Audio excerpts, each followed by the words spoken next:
Hi and welcome back. Arsenal family, members of the Arsenal family, lovers of the Arsenal Football Club. It has just finished. Arsenal 3, Real Madrid 0. Oh my days. Do you know what I really want to watch today? I don't know if you guys watch this stuff, yeah, it's on YouTube as well, but it's like a compilation of, all the different, watch-alongs and their reactions to it. I need to watch, reactions to, today's game because people will be going mad. I was going mad. Usually I'm quite stoic when I'm watching Arsenal games, but today I went mad. I had my hand on my head like this. I was screaming. I stood up from my chair. I was like, what is going on? Oh my days. Let's get into it. Starting lineup, David Raya in goal, Urin Timber on the right, William Saliba as our right centre half, then Kivior gets a nod today as our left centre half, and Miles Lewis-Kelly starts our left back today. Then in the middle, we've got the Partey, Rice, Odegaard mix. Can't go wrong with that. Never. Even if one person is not having a great day in that mix, they make up for it for some reason. It's just the perfect spine for that midfield, regardless of lately Odegaard's been having poor games, but still today he stood up, especially in the second half. They're going up front. We had Bukayo Saka on the right, Mikel Merino down the middle as a makeshift centre forward, and then Gabriel Martinelli on the left. And I would get into individual players at the end of this, but let's talk about the game, the moments in the game. Because for the first 10 minutes, you could see that Arsenal were up for it. And I knew they were up for it. They knew that this was the biggest game of their career. So they were up for it, but still a bit, unsure, a bit tentative, just kind of like, misplacing a few passes here and there. But we started good and we had a few chances. And one of the best chances was Thomas Partey, when he side-foots the ball, but really should be putting his laces through it, and it was just good passage of play from Arsenal at the time. And we had moments like that going forward. They had other opportunities, but, Real Madrid was still trying to catch us on the counter.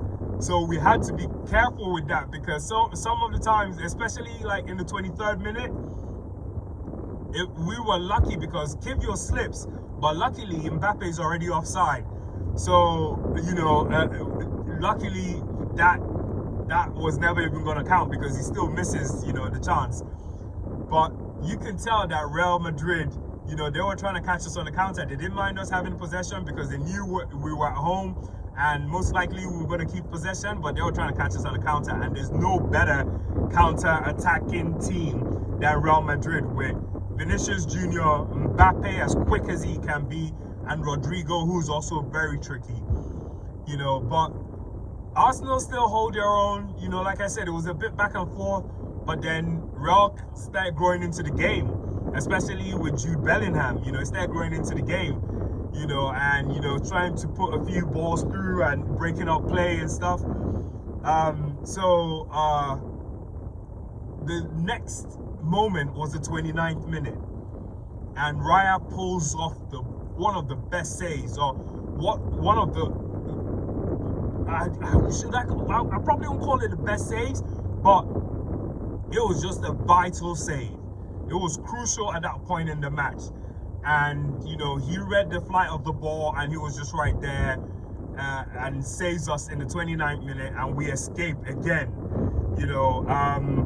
Then come the 37th minute or 35th minute thereabouts, Saka is kind of like, picking up on the fact that Bellingham is growing into the game, and that's his England teammate. He's trying to outshine me in this game. He was like, no, he's not having it. Even though he didn't look completely match fit, but Saka then started terrorizing Real Madrid, especially towards the end of that first half. Putting some great crosses, and one of the crosses, you can see the reason why we need to sign a striker right away. Right away, before the window even opens, we need to sign a striker, because some of the chances we get and we don't convert, it's criminal. Because Saka puts in a delicious ball just through right across the face of goal, and there was no one really to tap it in.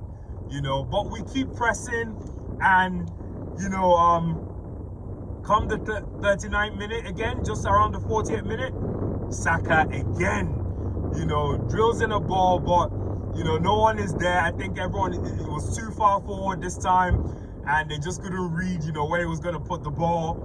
Another chance goes begging, you know, and we just lost the ball so many times in this first half, needlessly. And I felt it could have been avoided, but like I said, you know, just Arsenal being a bit tentative today, and, you know, some of it were nerves. But, you know, but come the second half, no nerves, gone. Then just before the half closes, we get a good chance. Declan Rice, he's on target, but you can see why Real Madrid have, like, you know, Courtois as their goalkeeper. He's just, you know, colossus. He's a beast of a goalkeeper. He made a ridiculous number of saves this game. If not, this game could have probably ended 6 or 7-0. And he saves the header from Declan Rice in the, you know, towards the end of the first half, and, you know, and then it was a double save because the ball then falls for Gabriel Martinelli, who takes a really good shot at, you know, attempt at it, but then still saved by you know, Courtois. Close the half, and then we get into the second half.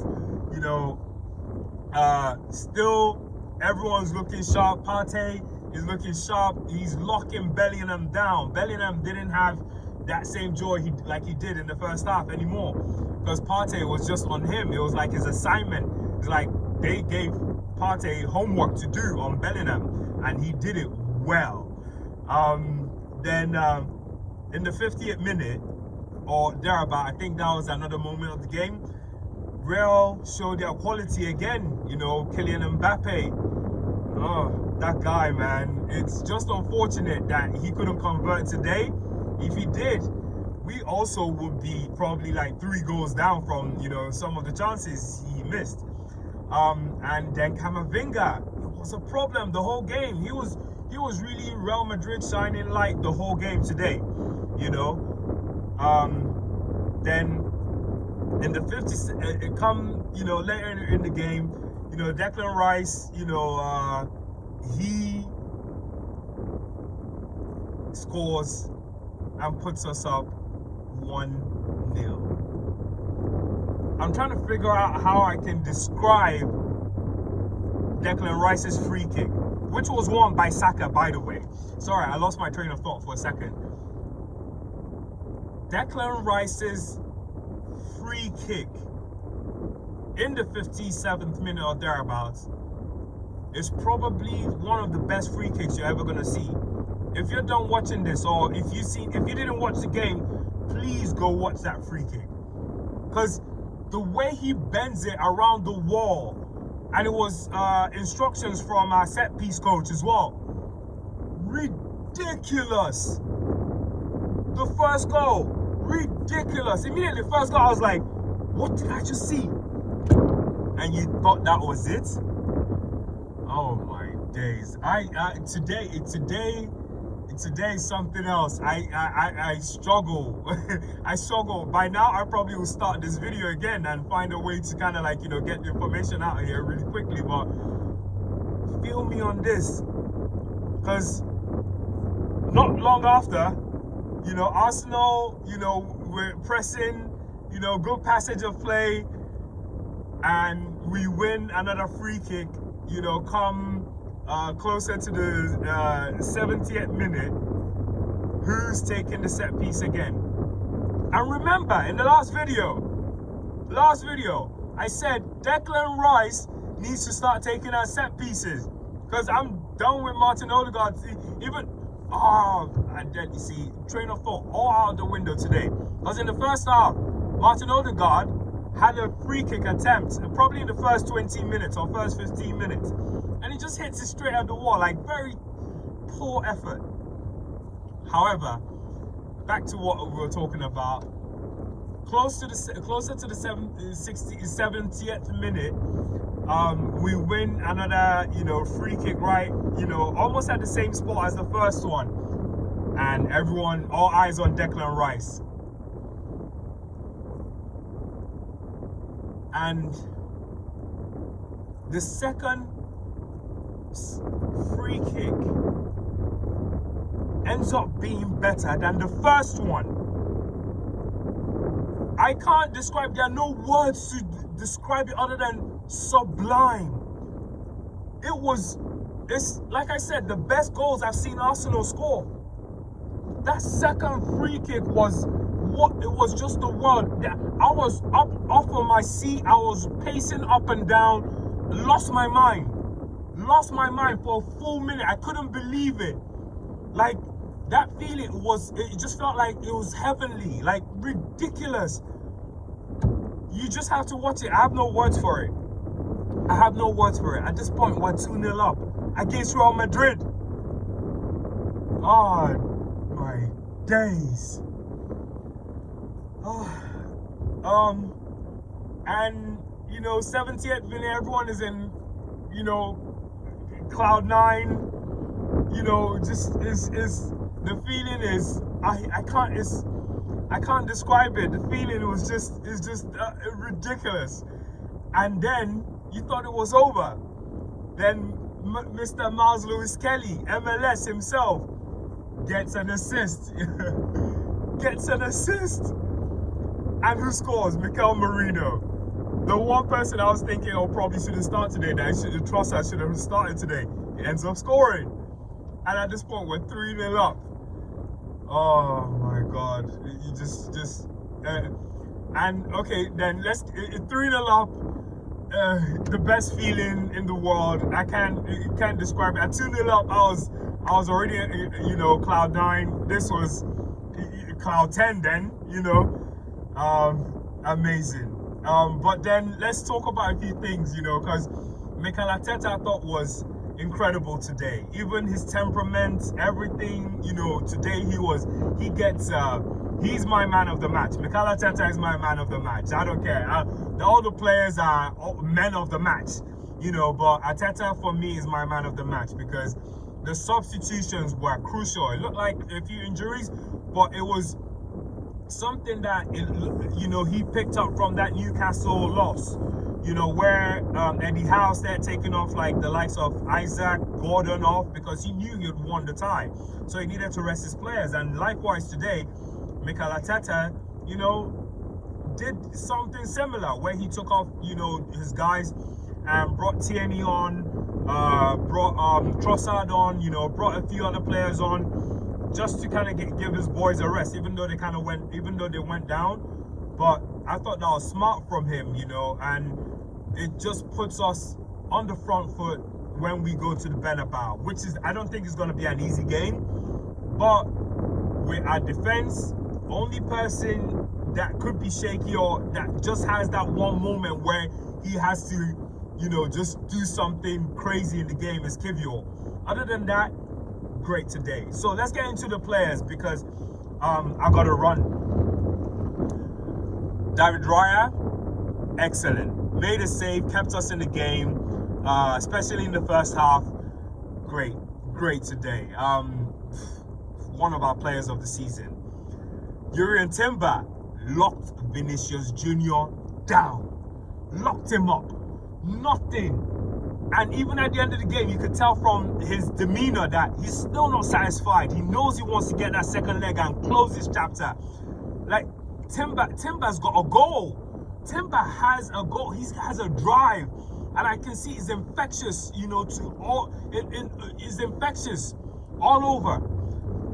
Quickly with everyone else, William Saliba, Colossus. Like I was saying last game, I was like, this guy has to step up, and he did today. For Kivior, he did, and moving on to Kivior, did well. Other than that slip.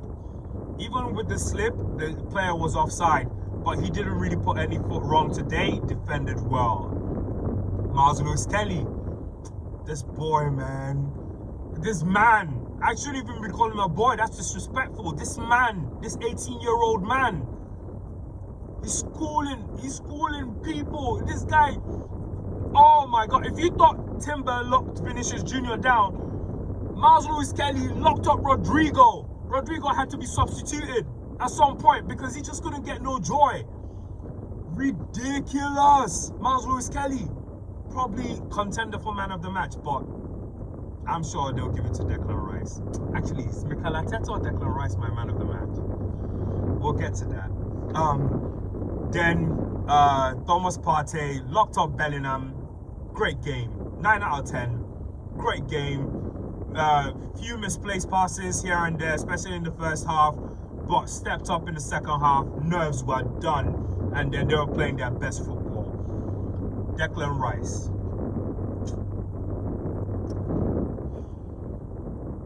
Declan Rice, I'm sorry, but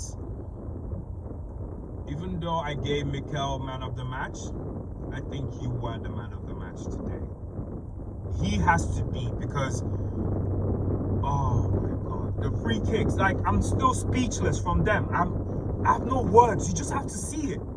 You just have to see it. Like, it was just sublime. My man of the match. Declan Rice, 10 out of 10 today. Martin Odegaard didn't have the greatest of games, but still stepped up. Once the nerves died, that first goal went in, they started playing their best football.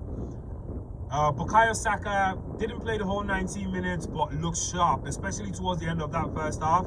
Looked really sharp. Was a problem. You can see why we missed him. You can see why Odegaard has missed him. You can see why the whole team has missed him. You know, so great game for him. Mikel Merino, this guy has more goals than professional strikers. This guy has just stepped up and he's doing the job. He's doing the business. Mikel Merino, I take off my hat to you. I was patient. I never criticized this guy. I just wanted to see what he could offer. But he's just put all his critics in a box and thrown away that damn box. Let them keep talking in that box. This guy has stepped up time and time again. Great goal from him. Even his goal, sublime as well. Oh, I'm out of superlatives. Please just add your own superlative. Then Gabriel Martinelli, another great game for him today. Was a threat throughout the game from start to finish. Big threat. And then finally Mikel Arteta. Great game. Great game. Great tactics. Great way to put us you know, in the lead going into the second leg, and the Bernabeu is not going to be easy. And then finally the referee. Terrible. And on that bombshell, I have to end this, because something that was meant to be 10 minutes, I'm looking at is actually 18 minutes. I apologize for the length of this video, but we just beat Real Madrid. And on that bombshell, have a lovely rest of your week. I wish you all peace and love, and see you all again in over the weekend.